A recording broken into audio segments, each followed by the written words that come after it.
The Roman Empire and religion. Religion, tolerance, and conflict. The Romans were a very religious people. They held many festivals in honor of their gods. However, they did not insist on imposing their beliefs on others. Freedom or worship. When the Romans conquered people, they generally allowed them to keep their own religious beliefs and customs. Sometimes these beliefs also spread to the Romans who lived nearby.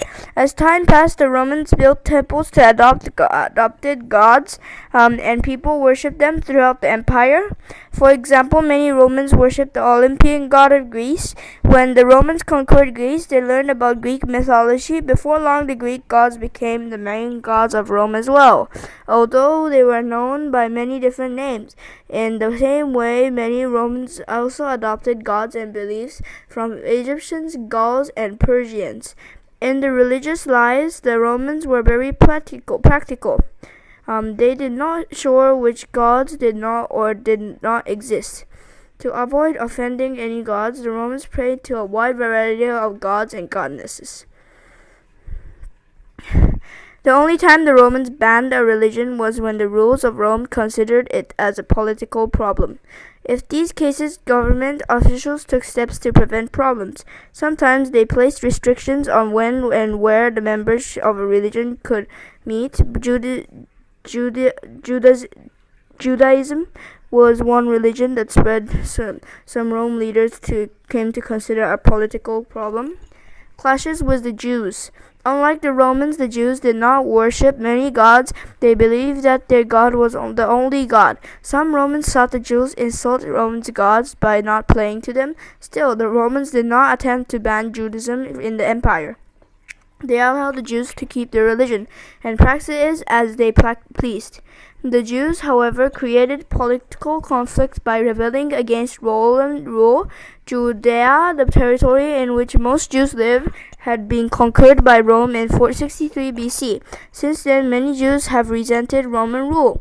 They did not want to answer to outsiders. As a result, the Jews rebelled against the Romans in AD 66 to 70. There were other disturbances as well, but each time the Jews were defeated. By the early hundreds, the Romans had become more hostile toward the Jews. Treated harshly and taxed heavily, the Jews grew increasingly bitter.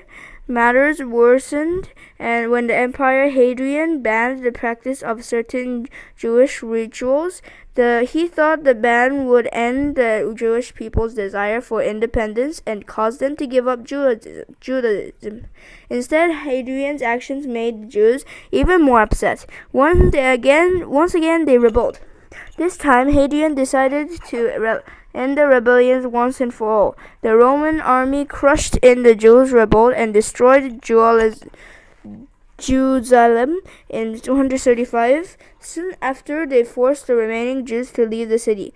Then the Romans built a new city on the ruins of Judaism and brought settlers from other parts of the empire to live there. Jews were forbidden to enter this new city. More than once a year, driven out of their ancient city, many Jews moved into other parts of the Roman world. A new religion. At the beginning of the 1st century AD, appeared in Judea. This called Christianity. The religion was based on the life and teachings of Jesus and Nazareth. Christianity was rooted in the ideas and tradition of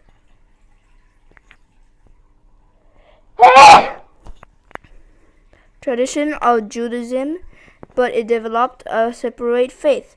At the time that Jesus was born, around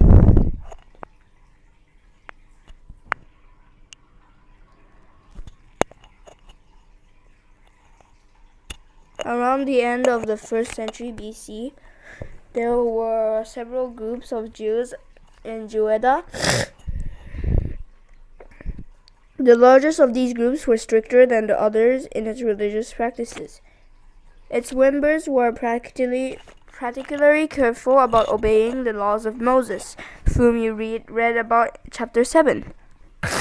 Jews believed that Moses gave them a set of laws to follow. In keeping with their observance of the laws, Jews led structured lives. For example, they performed daily rituals and avoided eating certain food. Many Jews followed the laws closely. Because Jewish prophets had said a new leader would appear among them, many thought this leader was more likely to appear if they were strict in their religious behavior. According to the prophecy, the Jews' new leader would be a descendant from King David. When he came, he would restore the greatness of King David's ancient kingdom, Israel. The prophets called the leader the Messiah, which means God's anointed one in Hebrew.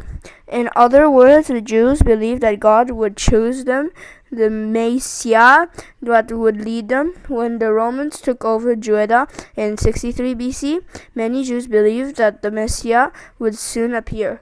Jewish prophets wandered through Judah, announcing that the Messiah will come. Many Jews anxiously awaited for his arrival.